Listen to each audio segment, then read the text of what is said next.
Hi friends, welcome to my YouTube channel and Instagram page. ఈరోజు నేను చెప్పబోయేది ఏంటంటే ఆది సాయి కుమార్ గారు నటించిన మూవీ శంబాల అనమాట.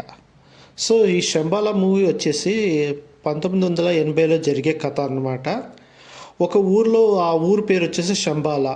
అక్కడ ఆకాశం నుంచి ఓ ఉల్క పడుతుంది. అప్పటి నుంచి ఊరిలో అనూహ్యమైన సంఘటనలు జరగడం మొదలవుతాయి. ఉన్నట్టుండి ఎవరో ఒకరు విచిత్రంగా ప్రవర్తిస్తూ హత్యలు చేస్తారు, ఆత్మహత్యలకు పూనుకుంటుంటారు. దాంతో బండభూతం అవహించిందంటూ ఊరి జనం భయంతో వణికిపోతుంటారు. మూఢనమ్మకాలు రాజ్యమేలుతాయి. ఆ రహస్యాలను ఛేదించేందుకు ప్రభుత్వం విక్రమ్ అంటే ఆది సాయి కుమార్ని పంపిస్తుందన్నమాట. సైన్స్ని నమ్ముకున్న ఈయన ఏ రకంగా ఈ ఊర్లో రహస్యాన్ని ఛేదిస్తాడా లేదా అనేది తెలియాలనుకుంటే సినిమా చూడాల్సింది. ఊరిలో కనిపించిన దేవి అంటే అర్చన అయ్యార్ ఎవరు? విక్రమ్ నమ్ముకున్న అంటే సాయి నమ్ముకున్న సైన్స్కి ఊరి చరిత్రకి ఉన్న వెనకున్న శాస్త్రానికి మధ్యన సంఘర్షణ ఎలా సాగిందో తెలియాలంటే సినిమా చూడాల్సిందే.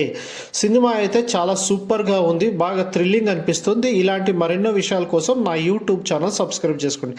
Thank you.